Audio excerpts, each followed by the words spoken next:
aí, turma do quinto ano B, tudo bem com vocês? Olha aí o professor Max trazendo mais uma aula para vocês.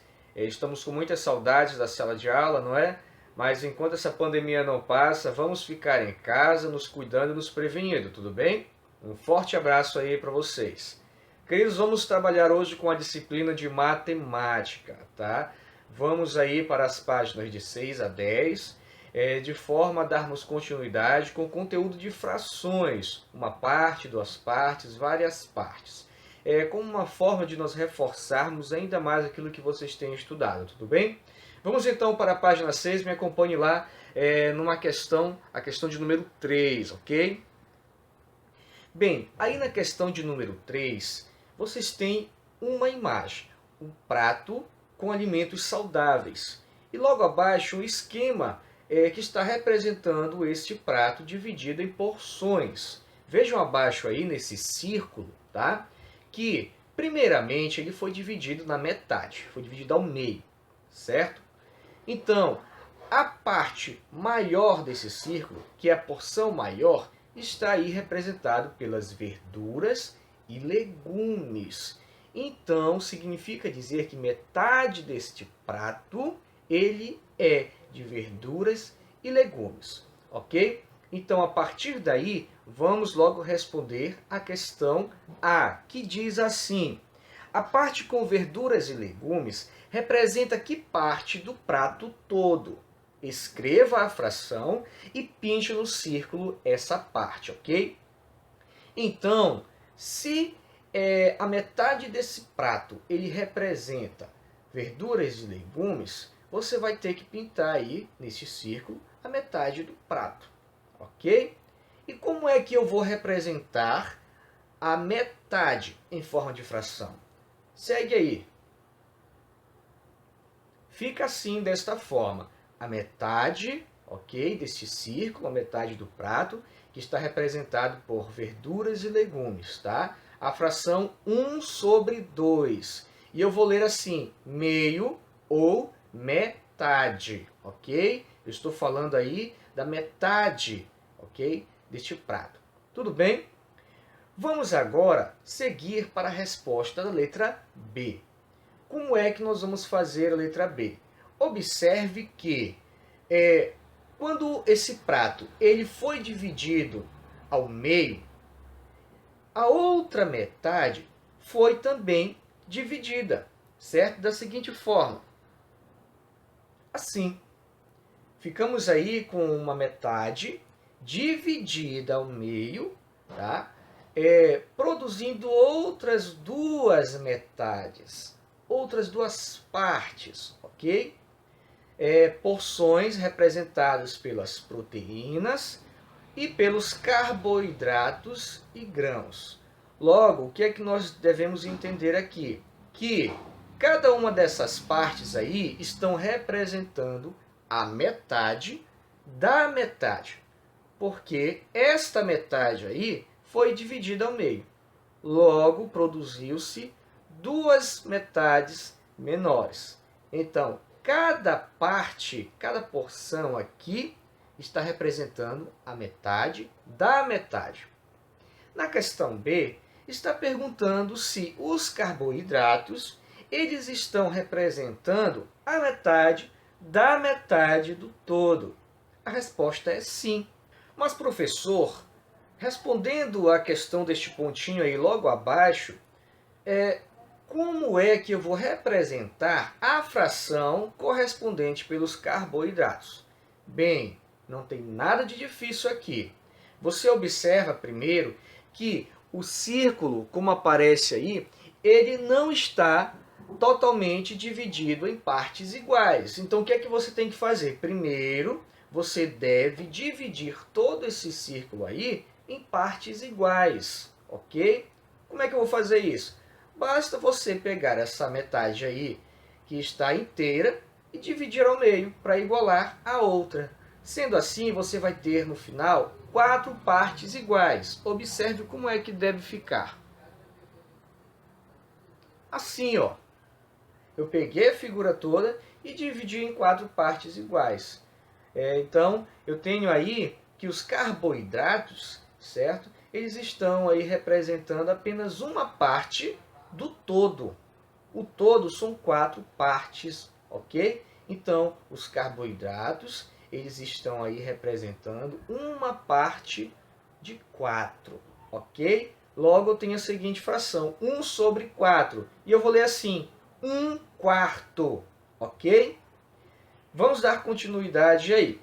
Eu quero que vocês agora prestem atenção no seguinte. Eu vou dar algumas orientações que é para vocês fazerem as questões das páginas 7 e 8, ok? Então, preste atenção nos exemplos, que é para vocês poderem fazer a resolução com mais tranquilidade, tudo bem? Vejamos aqui a seguir. Temos aqui o seguinte, se eu quiser identificar a fração de uma figura a partir da parte que está pintada, basta eu conferir a quantidade de partes que está pintada e também saber a quantidade total de partes que essa figura apresenta. Se eu tenho, nesta figura aqui, 6 partes pintadas e um total de 9 partes iguais, ou seja, esta figura está dividida em 9 partes iguais, e eu tenho aí 6 partes pintadas. Logo, a fração que eu vou ter é 6 sobre 9. Por que que é 6? Porque são 6 partes pintadas. E por que que é 9? Porque são 9 partes ao todo, ok? Como é que eu vou ler essa fração? Eu vou ler 6 nonos, ok? 6 nonos. Vamos para o exemplo seguinte. Agora, se eu quiser saber que fração uma figura representa a partir da parte que está em branco, não tem segredo nenhum também, ok? Eu vou conferir quantas partes estão em branco e depois saber quantas partes eu tenho no total. Nesta figura aqui, eu tenho 3 partes em branco. Então, eu vou ter primeiro o número 3, na parte de cima, no numerador. Na parte de baixo da fração, que é o lugar do denominador, eu vou colocar o total de partes que essa figura tem. Essa figura tem 9 partes no total. Logo, a fração que eu vou obter aqui, a partir das partes que estão em branco, vai ser 3 sobre 9. Ou, como é que eu leio normalmente a fração? 3 nonos, ok? Eu vou ler 3 nonos. Vamos lá, continuando. Professor, e se eu encontrar uma figura onde todas as partes estão pintadas e eu quiser saber que fração essa parte pintada aí está representando? Também você vai continuar seguindo o mesmo esquema de leitura das anteriores. Se você quer partir da parte que está pintada, confere quantas partes você tem aí pintada. Nessa figura aqui nós temos 8 partes pintadas. E o total de partes que essa figura tem também são 8. Logo, eu vou ter a seguinte fração, 8 sobre 8. Ou, como nós lemos a fração, 8 oitavos. 8 oitavos. Por que que é 8 em cima? Porque eu tenho 8 partes pintadas. E por que que é 8 na parte de baixo da fração? Porque são 8 partes no total. Ou seja, são tipos de frações que representam o todo, ok? Então eu tenho aí 8 oitavos. Professor, se fosse uma figura com 5 partes e todas as 5 partes estivessem pintadas, eu teria a seguinte fração, 5 quintos. Se fosse uma figura onde tivesse 6 partes no total e as 6 partes estivessem pintadas, eu teria 6 sextos, ok? Continuando. Quando nós fazemos a leitura de uma fração, nós, de antemão, nós já sabemos que uma fração é composta pelo numerador, que é o número que fica acima do travessão, e o denominador, que é o número que fica abaixo do travessão. Então, o numerador, que está aí representado nessa figura, pintado de verde, ele vai ser lido normalmente, ok? A forma como você lê o número é dessa forma que você vai falar. Se for o número 1 em cima, é 1. Se for 2, é 2. 3, 4, 5. 6 e assim sucessivamente. Já o denominador, que é o número que fica abaixo da fração, ok? Abaixo desse travessão, desculpa, que inclusive está aqui pintado de laranja, ele vai ser lido de uma forma diferente, tá? E aí, se for o número 2 que estiver embaixo, ele vai ser lido como meio ou meios, ok? Se for o número 3, é terço ou terços, e assim sucessivamente. 4, quarto ou quartos. Se for 5, é quinto ou quintos. Se for 6, sexto ou sextos, e assim sucessivamente. Ok? Então, eu quero que vocês, a partir dessas observações, façam as atividades das páginas 7 e 8 e passem agora para a página 9. Tá ok? Após pausar o vídeo, volta para cá e vamos dar continuidade. Tudo bem? Bem, aqui na questão número 9, diz assim: Laura é professora em uma escola de inglês para crianças. A letra A traz a seguinte questão. Leia a fala de Laura e explique como ela calculou um terço da turma. Olha aí a fala da Laura. Um terço desta turma é de meninos. Espera aí, mas eu já sei quantos alunos tem nesta classe? Eu ainda não sei, tá? Então, como foi que ela resolveu essa questão? Olha só aí ao lado na situação dentro desse quadro. Diz assim: nessa situação, o total é representado por todos os alunos da turma. Laura dividiu por 3 o número de alunos e verificou que o número de meninos da turma corresponde a um terço. Tá? Mas eu não sei quantos alunos tem nesta turma. Eu preciso primeiro saber para que depois eu consiga fazer a resolução. Tudo bem? Então, na letra B desta questão, diz assim: a turma tem 15 alunos.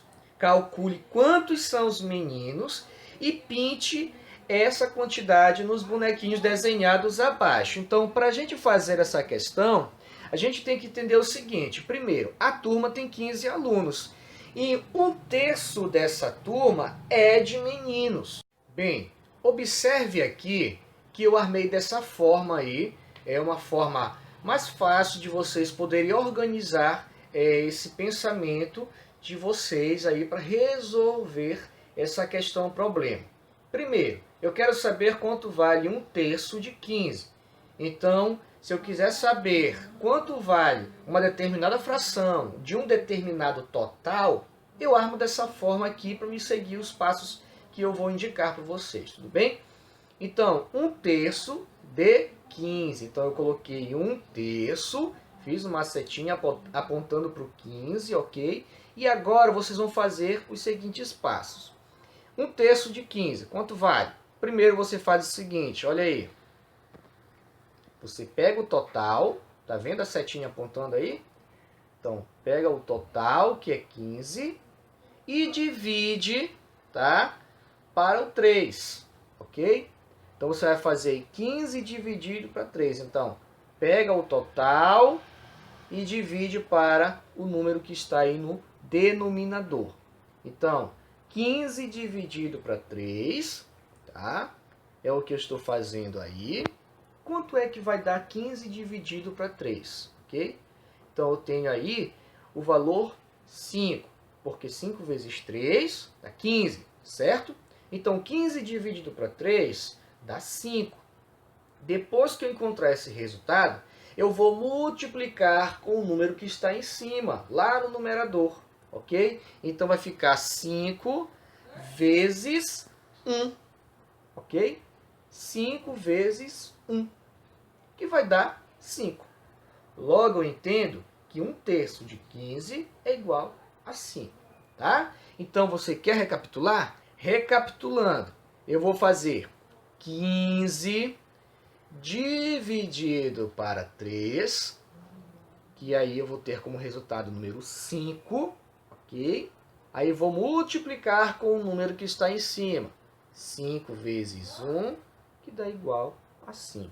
Então, o que foi que eu fiz? Primeiro, eu dividi 15 para 3 e encontrei o resultado 5. Esse resultado 5 eu multipliquei com o número 1. Ok? E encontrei o resultado final 5. Qual é a resposta, então, aí para as letras A e B? É essa aqui, ó.